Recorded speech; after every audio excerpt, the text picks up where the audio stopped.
আমাকে অনেকে জিজ্ঞেস করেন যে, "আপনি বড় হয়েছেন, আপনাদের পরিবার।"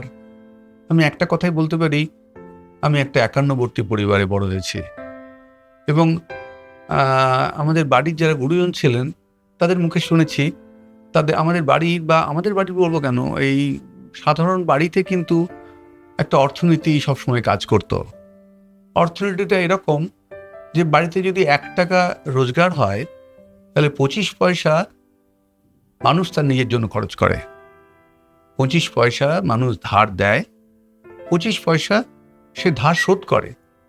আর ২৫ পয়সা সমাজ, ধর্ম, অন্য মানুষের জন্য খরচ করে। মনে হতে পারে এইভাবে ভাগ মানে? এইভাবে ভাগ মানে এটাই যে, পরিবারের যে কুলপতি, যিনি পরিবারের মাথা, তিনি এবং তার স্ত্রী যে খাদ্য খান, যে জীবনযাত্রা করেন, সেটা ২৫ পয়সার মধ্যে। তার ছেলে মেয়েদের মানুষ করেন যে ২৫ পয়সায়, সেটা তারা ধার দেন। যে বাবা-মাকে খাওয়ান, সেই ২৫ পয়সা বাবা-মাকে খাওয়ান।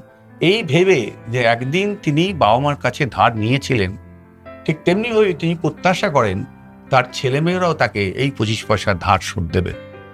আর যে ২৫ পয়সা সমাজের ধর্মীয় কারণে মানুষের অন্যের জন্য খরচ করা, এটাই কিন্তু ভারতের অর্থনৈতিক মূল জায়গা, মূল আধার। আমরা যদি এইভাবে ভাবতে পারি যে আমাদের যা রোজগার, আমাদের যা অবস্থান, সে অবস্থানে আমরা এইভাবে মানুষকে দেখব, এইভাবে মানুষের মধ্যে খরচ করে দেব, তাহলে আবার একান্নবর্তী পরিবারগুলো গড়ে উঠবে। আপনারা বৃদ্ধাশ্রমে যাবেন, আপনারা যদি লক্ষ্য করেন, আপনারা দেখবেন বৃদ্ধাশ্রমে যে মানুষগুলো থাকে, তার সন্তানেরা প্রত্যেকেই বিদ্বান এবং বুদ্ধিমান এবং বিত্তবান, এবং তারা বিশেষ এক ধর্মের মানুষ।